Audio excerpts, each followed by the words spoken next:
क्या आप अशांत हैं या मानसिक तनाव से ग्रस्त हैं? क्या आपका व्यापार घाटे में जा रहा है? क्या कर्जदार और बीमारी पीछा नहीं छोड़ते? क्या आप अपने दाम्पत्य जीवन को लेकर परेशान हैं? क्यों नहीं आती घर में सुख समृद्धि? क्या आप अपने बच्चों की पढ़ाई और उनके करियर को लेकर चिंतित हैं? क्या आप जानते हैं कि इन सब बातों का कारण वास्तु दोष हो सकता है? और इसके निवारण के लिए आप मिल सकते हैं वास्तु विशेषज्ञ नरेश सिंगल जी से, जो अपनी प्रतिभा के लिए देश ही नहीं विदेशों में भी जाने जाते हैं। सिंगापुर, मलेशिया, थाईलैंड और दुबई जैसे देशों में ये किसी परिचय के मोहताज नहीं। सुप्रसिद्ध वास्तु विशेषज्ञ नरेश सिंगल जी से देश की राजनीतिक, सामाजिक व कॉरपोरेट जगत की कई बड़ी बड़ी हस्तियां नियमित रूप से सेवाएं ले रही हैं।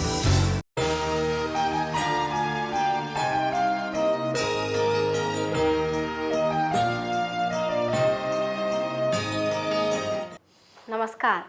कार्यक्रम सुख समृद्धि में आप सभी का बहुत बहुत स्वागत है। मित्रों, वास्तु, फेंग शुई, पिरामिड्स के बारे में ढेर सारी जानकारी हम आपको देते आ रहे हैं, लेकिन आज हमारे इस कार्यक्रम को देखकर हो सकता है आपको थोड़ा सा आश्चर्य हो, क्योंकि आज हम आपको बताने वाले हैं कि कैसे वास्तु दोष के कारण आप छोटी से लेकर बड़ी बीमारी से भी ग्रसित हो सकते हैं। कई बार हो सकता है कि व्यक्ति किसी बीमारी से ग्रसित होता है और उसका इलाज करा कर थक जाता है, लेकिन फिर भी उस बीमारी का इलाज नहीं हो पाता। आज आप जानेंगे कि कौन सा वास्तु दोष कौन सी बीमारी देता है, किस हद तक बीमारी दे सकता है और क्या उसका निवारण हो सकता है या नहीं।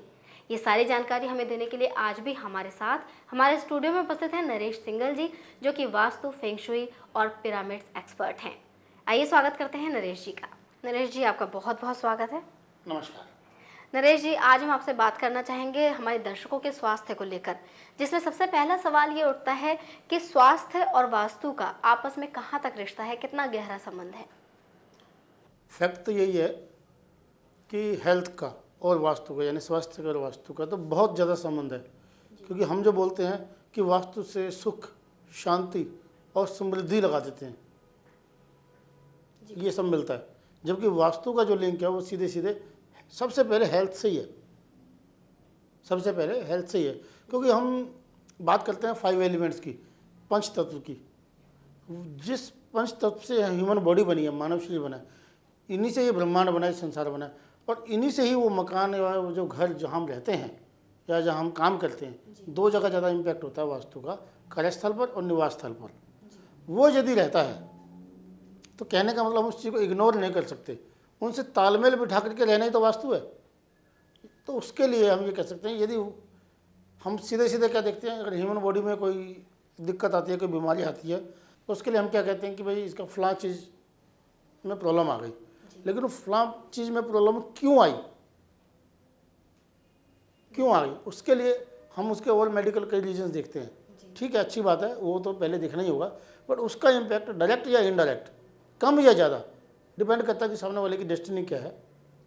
तो उसके अंदर भी ये वास्तु दोष की वजह से उसका, या वास्तु अच्छा है तो अच्छा, गलत है तो गलत प्रभाव तो आएगा ही आएगा। जी बिल्कुल, शायद यही कारण होता है कि कई लोग सही सलामत होते हैं, एकदम से किसी नए घर में प्रवेश करते हैं या नया घर बनवाते हैं, तो थोड़े दिन बाद उन्हें किसी न किसी बीमारी का उनके ऊपर प्रभाव हो जाता है, उनके घर का कोई ना कोई सदस्य गंभीर बीमारी से ग्रस्त हो जाता है। जैसे हमारे पास बहुत से ऐसे पत्र आए हैं जिसमें लोगों को ऐसा लगता है कि कहीं वास्तु दोष के कारण उन्हें फला बीमारी तो नहीं हो गई है। मैं जानना चाहूँगी कि किस हद तक बीमारी व्यक्ति को हो सकती है वास्तु दोष के कारण? कई बार हम देखते हैं कोई महिला जब किचन में खाना बनाती है, उसका जो स्लैब है, जो किचन प्लेटफॉर्म है, वो ब्लैक कलर का होता है या ग्रेनाइट का होता है। जो ग्रेनाइट है या ब्लैक कलर है, वैसे तो हीट का ऑब्जर्वर होता है, बट वो ही जिस पत्थर के मामले में, स्टोन के मामले में ये चीज़ थोड़ा सा उल्टा है। वो जो है नेगेटिव ऊर्जा को ज़्यादा फेंकता है, 85% तक, जिससे महिलाओं को कमर से नीचे की समस्याएँ शुरू हो जाती हैं। कमर में दर्द हो सकता है, पैरों में दर्द हो सकता है, पिंडों में दर्द हो सकता है, पेट में कोई प्रॉब्लम हो सकती है, और जो महिलाओं की और भी कोई जो दिक्कतें होती हैं वो भी उनको होने की संभावना बढ़ जाती है।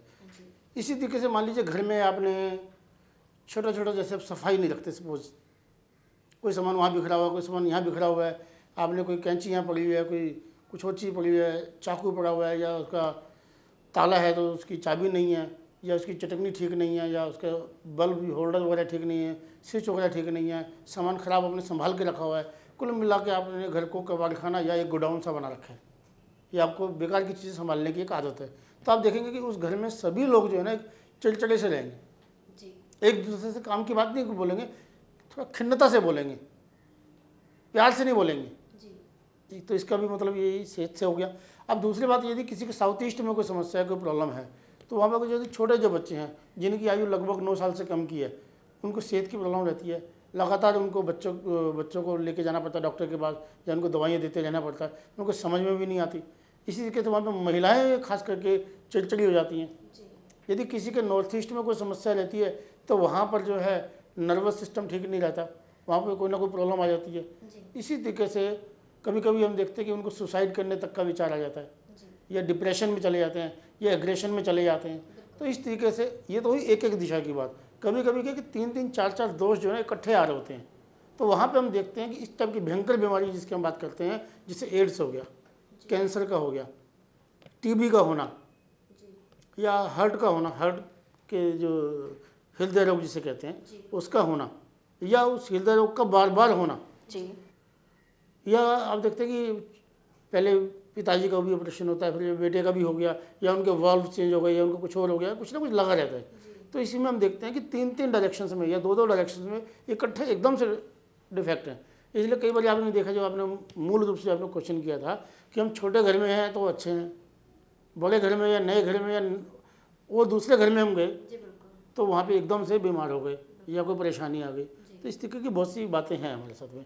अब जैसे हम कैंसर की बात करें कि कैंसर का जो रोग हो जाता है, यदि हेड और नेक में यदि कैंसर है तो उसमें आप सीधे सीधे 2 चीज़ों का ध्यान रखिए, ये आप खुद से भी चेक कर सकते हैं कि यदि वो नॉर्थ ईस्ट राउंड है, राउंड का मतलब ये होता है कि कभी कभी क्या होता है कि ऐसे कॉर्नर से कोई गली जा रही है, हमने उसको राउंड कर लिया ताकि गाड़ी आराम से चली जाए, या ट्रैफिक को कोई दिक्कत ना हो, या किसी भी वजह से वो टेपर में है। खास करके इस टाइप का जो माहौल है चंडीगढ़ में ज़्यादा है, तो वहाँ पे हम देखते हैं उसमें, और उसका जो वेस्ट वाला जो हिस्सा है वो ये डिप्रेशन में कि दबा हुआ है, किसी भी सेंस में दबा हुआ हो। तो यानी 2 डिफेक्ट हो गए। 2 डिफेक्ट होने से उनको हेड की और नेक की 2 जगह कैंसर होने की संभावना हो जाती है। जी, यानी कि वास्तु दोष से छोटी से लेकर बड़ी बीमारियां, यानी कैंसर और एड्स जैसी बीमारियां भी हो सकती हैं। नरेश जी, हम आपसे आगे भी इस बारे में और बातें करना चाहेंगे, क्योंकि कैंसर तरह तरह का होता है। हम आपसे ज़रूर जानना चाहेंगे कि कौन सी दिशा का प्रभाव किस तरह का कैंसर पैदा करता है। और मेरे ख्याल से ये जानकारी दर्शकों के लिए बहुत ही ज़रूरी है, क्योंकि इतनी बड़ी बीमारी किसी को हो ये कोई भी नहीं चाहेगा, और अगर किसी को बीमारी हो गई है तो कोई ये नहीं चाहेगा कि और किसी सदस्य को भी इसी तरह की परेशानी उठानी पड़े। तो अगर आप इसी तरह की और जानकारी चाहते हैं, अवेयर होना चाहते हैं कि कौन सी दिशा आपको कैंसर जैसी बीमारी तक दे सकती है, तो आगे भी देखना ना भूलें हमारा ये कार्यक्रम सुख समृद्धि। नरेश जी, आपको बहुत बहुत धन्यवाद। बहुत बढ़िया जानकारी हमारे दर्शकों को दे रहे हैं। मेरे ख्याल से इससे हमारे बहुत से दर्शक फ़ायदा उठा रहे हैं। आपको बहुत बहुत धन्यवाद। नमस्कार।